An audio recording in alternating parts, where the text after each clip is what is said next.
नमस्ते मित्रांनो मैत्रिणींनो, कसे आहात सगळे. महा एक्झाम्स या यूट्यूब चॅनलवर तुमचं पुन्हा एकदा खूप खूप मनापासून स्वागत. तर मित्रांनो, मी आहे जयश्री आणि आज आपण पाहणार आहोत इयत्ता 6वीत इतिहास या विषयातील पाठ क्रमांक 11 प्राचीन भारत आणि जग याविषयी आपण जाणून घेणार आहोत. त्याआधी जर तुम्ही चॅनलवर नवीन असाल आणि चॅनलला सबस्क्राईब केलं नसेल तर प्लीज सबस्क्राईब करा, शेअर करा, लाईक करा आणि तुमचे काही प्रश्न असतील तर ते मला प्लीज कमेंट बॉक्समध्ये कमेंट करा.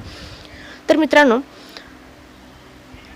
महा TETसाठी जे महत्त्वपूर्ण घटक आहेत त्या घटकांवर व्हिडिओ बनवलेला आहे. जर तो व्हिडिओ तुम्ही पाहिला नसेल तर त्या व्हिडिओची प्लेलिस्ट मी डिस्क्रिप्शन बॉक्समध्ये, त्याची लिंक मी डिस्क्रिप्शन बॉक्समध्ये देईल, जाऊन चेक करा, ते नक्की तुमच्या उपयोगाला पडतील. चला तर मित्रांनो, वळूयात आपल्या विषयाकडे. तर प्राचीन भारत आणि जग याविषयी आपण जाणून घेऊया. चला तर मग प्रथम आपण भारत आणि पश्चिमेकडील देश पाहूया. तर हडप्पा संस्कृतीच्या लोकांनी पश्चिमेकडील देशांशी व्यापारी संबंध प्रस्थापित केले होते. तेव्हापासूनच भारताची बाह्य जगाची आर्थिक आणि सांस्कृतिक देवाणघेवाण सुरू झाली होती. तर पहा,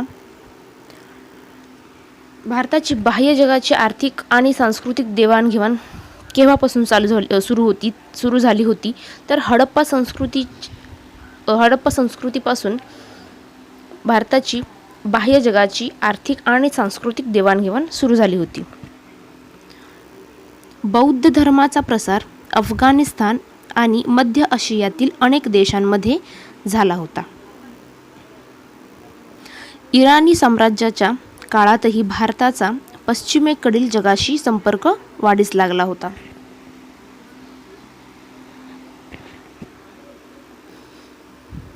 पुढे पाहूया.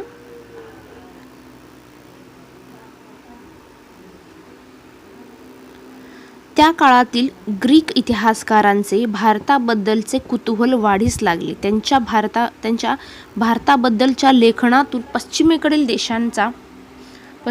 देशांना भारताचा परिचय झाला. पुढे सिकंदर ज्या मार्गाने आला तेथे मार्ग भारत आणि पश्चिमेकडील देशांमध्ये व्यापारासाठी खुले झाले. पहा, सिकंदर ज्या मार्गाने भारतात आला तो मार्ग भारत आणि पश्चिमेकडील देशांमध्ये व्यापारासाठी खुले झाले होते. ग्रीक मूर्तिकलेच्या प्रभावातून कुशाण काळात भारतामध्ये एका नव्या कलाशैलीचा उदय झाला. तर पहा, ग्रीक जी मूर्तिकला होती त्या मूर्तिकलेतून प्रभावित होऊन कुशाण काळात भारतामध्ये एका नव्या कलाशैलीचा उदय झाला होता. त्याला आपण गांधार कला असे म्हणतो. गांधार कलाशैलीत प्रामुख्याने गौतम बुद्धांच्या मूर्ती घडवल्या गेल्या.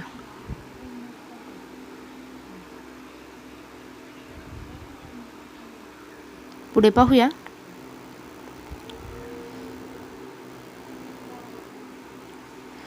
तर पॅरिस येथील संग्रहालयातील गौतम बुद्धांची मूर्ती, ही जी मूर्ती आहे ही मूर्ती गांधार शैलीतील आहे.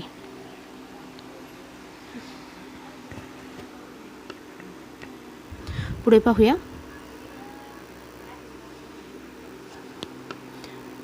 या मूर्ती प्रामुख्याने अफगाणिस्तानातील गांधार प्रदेशात सापडल्या, म्हणून त्या शैलीला गांधार शैली असे म्हटले जाते. तर पहा, गांधार शैली हे नाव कसे पडले. तर या ज्या मूर्ती आहेत त्या मूर्ती प्रामुख्याने अफगाणिस्तानातील गांधार प्रदेशात सापडल्या होत्या, म्हणून त्या शैलीला गांधार शैली असे म्हटले जाते. तर या शैलीतील मूर्तीची चेहरेपट्टी ग्रीक चेहरेपट्टीशी मिळतीजुळती आहे. जर तुम्ही मूर्ती निरीक्षण करून पाहिली असेल तर ही जी मूर्ती आहे ह्या मूर्तीची चेहरेपट्टी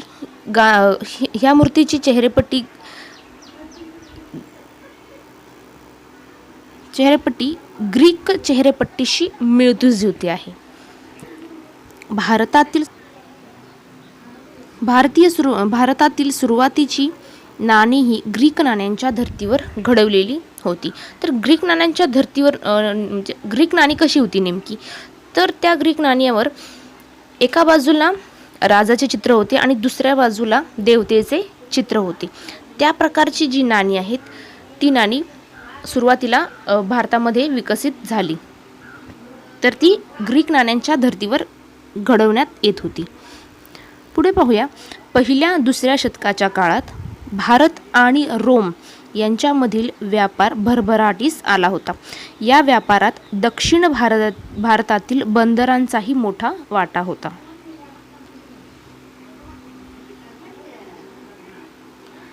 पुढे पाहूया. महाराष्ट्रातील कोल्हापूर येथील उत्खननात कासे या धातूच्या काही वस्तू सापडल्या. त्या रोमन बनावटीच्या आहेत. पुढे पाहूया. तमिळनाडूमधील अरिकामेडू येथील उत्खननात ही रोम बनावटीच्या अनेक वस्तू सापडल्या आहेत.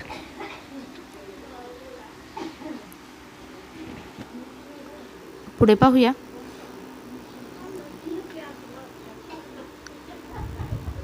पहा. अफगाणिस्तानामधील हड्डा येथील स्तूपावरचे गांधार शैलीचे शिल्प, ग्रीक लोकांचा पोशाख, एफोरा म्हणजेच एक प्रकारचा कुंभ आणि वाद्ये. पुढे आहे रोमन सम्राट ऑगस्टस यांचे अरिकामेडू येथे मिळालेले सोन्याची नाणे. पुढे पाहूया.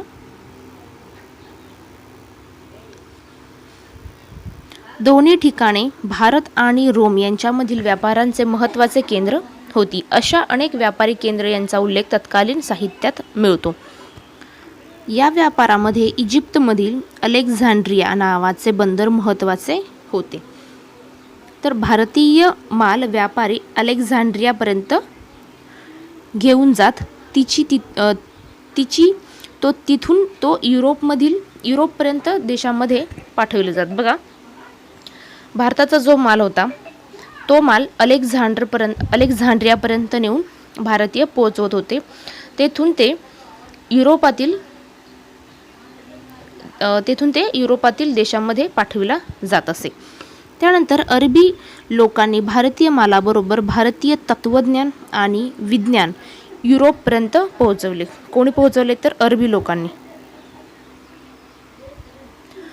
लोकांनी भारतीय मालाबरोबरच भारतीय तत्त्वज्ञान आणि विज्ञान युरोपपर्यंत पोहोचवले.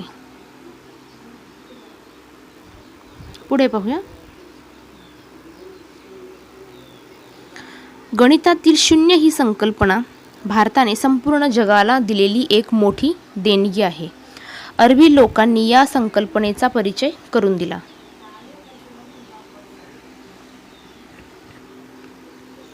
पुढे पाहूया. तर हा नकाशा दिलेला आहे भारत आणि आशिया. तर हिरवे जे डॉट्स दिसतात तुम्हाला हे आहे व्यापारी मार्ग.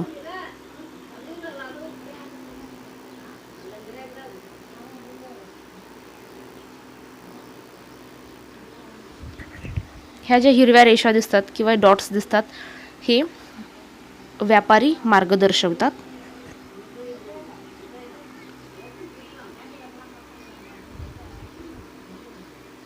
पुढे पाहूया. भारत आणि आशिया खंडातील इतर देश. तर त्यातील प्रथम आपण पाहूया श्रीलंका. तर बौद्ध धर्माचा प्रसार करण्यासाठी सम्राट अशोकाने त्याचा मुलगा महेंद्र आणि मुलगी संघमित्रा यांना श्रीलंकेमध्ये पाठविले होते. त्या दोघांच्या नावाचा उल्लेख महावंस या श्रीलंकेतील बौद्ध ग्रंथात केलेला आहे. तर पहा, सम्राट अशोकाने बौद्ध धर्माचा प्रसार करण्यासाठी त्यांचा मुलगा महेंद्र आणि मुलगी संघमित्रा यांना श्रीलंकेमध्ये पाठवले होते. त्या दोघांच्या नावाचा उल्लेख महावंस या श्रीलंकेतील बौद्ध ग्रंथात केलेला आहे.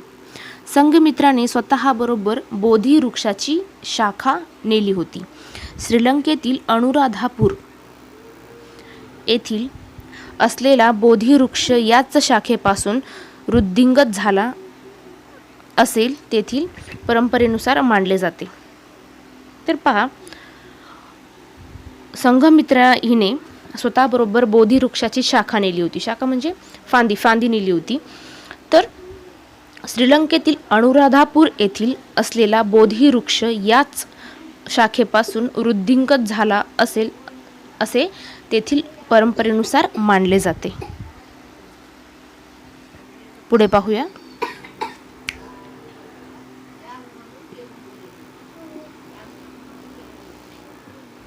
हे जे चित्र आहे हे सिगिरिया लेण्यातील भित्तिचित्र आहे.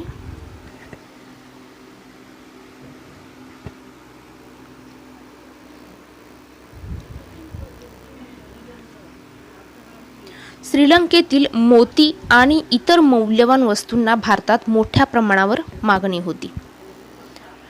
तेथील सिगिरिया या ठिकाणी इसवी सनाच्या 5व्या शतकात कश्यप नावाच्या राजाने लेणी खोदली होती.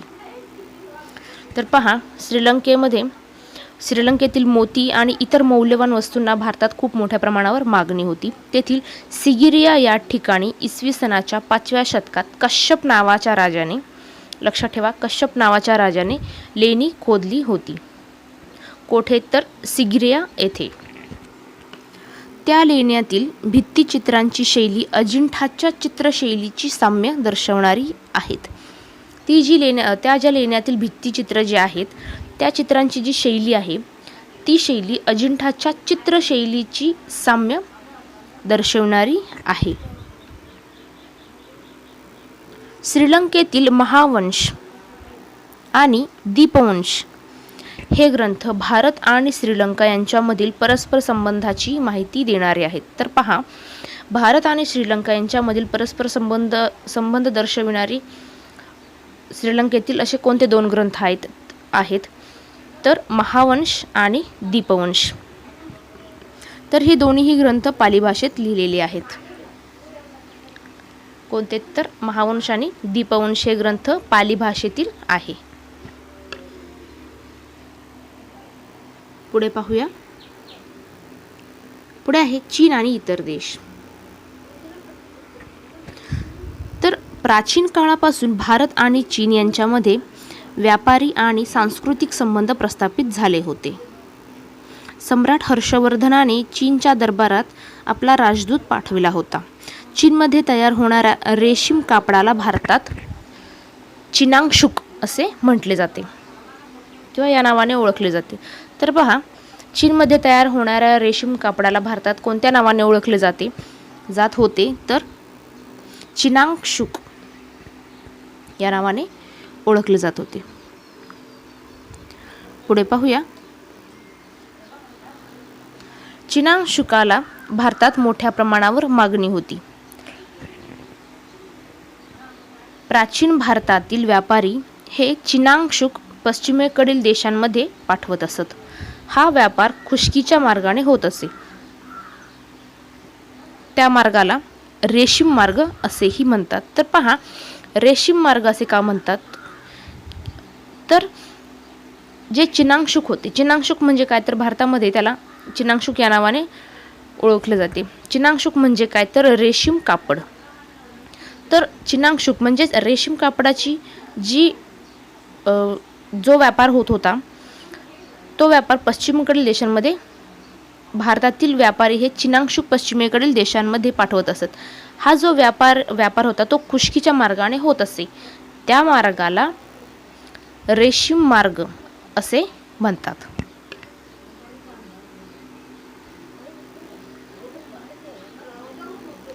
पुढे पाहूया. भारतातील काही प्राचीन स्थळे या रेशीम मार्गाशी जोडलेली होती. त्यामध्ये महाराष्ट्रातील मुंबईजवळ असलेला नालासोपारा हे एक होते. पुढे पाहूया. भारतात आलेला युआंगशांग आणि फाहियान हे रेशीम मार्गानेच भारतात आले होते, म्हणजेच खुष्कीच्या मार्गाने. पुढे पाहूया. इसवी सनाच्या पहिल्या शतकातील चीनी सम्राट यांच्या आमंत्रणावरून धर्मरक्षक आणि कश्यप मातंग हे बौद्ध भिक्खू चीनमध्ये गेले. त्यांनी अनेक भारतीय बौद्ध ग्रंथाचे चीनी भाषेत रूपांतर केले. त्यानंतर चीनमधील बौद्ध धर्माच्या प्रसारास चालना मिळाली. तर पहा, इसवी सनाच्या पहिल्या शतकातील चीनी सम्राट यांच्या आमंत्रणावरून धर्मरक्षक आणि कश्यप मातंग हे बौद्ध भिक्खू चीनमध्ये गेले. त्यांनी तेथे भारतीय बौद्ध ग्रंथाचे चीनी भाषेत रूपांतर केले. त्यानंतर चीनमधील बौद्ध धर्माच्या प्रसारास चालना मिळाली. बौद्ध धर्म जपान, कोरिया, व्हिएतनाम या देशांमध्येही पोहोचला. तर पहा, तर बौद्ध धर्म भारताबरोबरच श्रीलंका, चीन, जपान, कोरिया, व्हिएतनाम या देशांमध्येही पोहोचला. पुढे पाहूया, आग्नेय आशियातील देश. तर कंबोडिया या देशातील फुनाना या प्राचीन राज्याची स्थापना इसवी सनाच्या पहिल्या शतकात झाली. कोणत्या देशाची? तर कंबोडिया या देशाची फुनाना या प्राचीन राज्याची स्थापना इसवी सनाच्या पहिल्या शतकात झाली. चीनी परंपरेच्या आधारे कौंडिन्य नावाच्या भारतीयाने त्याची स्थापना केली अशी माहिती मिळते.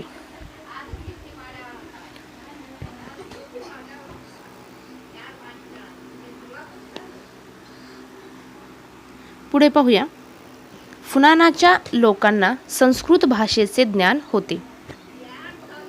फुनानाच्या लोकांना कोणत्या भाषेचे ज्ञान होते? तर संस्कृत भाषेचे ज्ञान होते. त्या काळातील एक कोरीव शिलालेख उपलब्ध आहे, तो संस्कृतमध्येच आहे.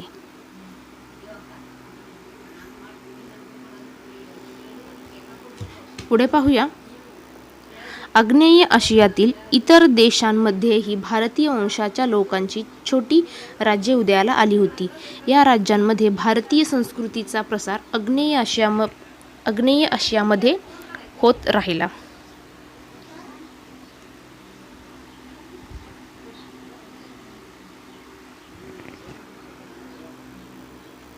पुढे पाहूया,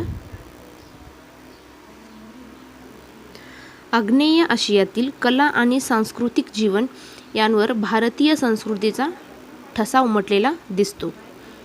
इंडोनेशियात आजही रामायण आणि महाभारतातील कथांवर आधारलेली नृत्य नाटके लोकप्रिय आहे. तर पहा, इंडोनेशियामध्ये आजही रामायण महाभारत यातील कथांवर आधारलेली नृत्य नाटके लोकप्रिय आहेत.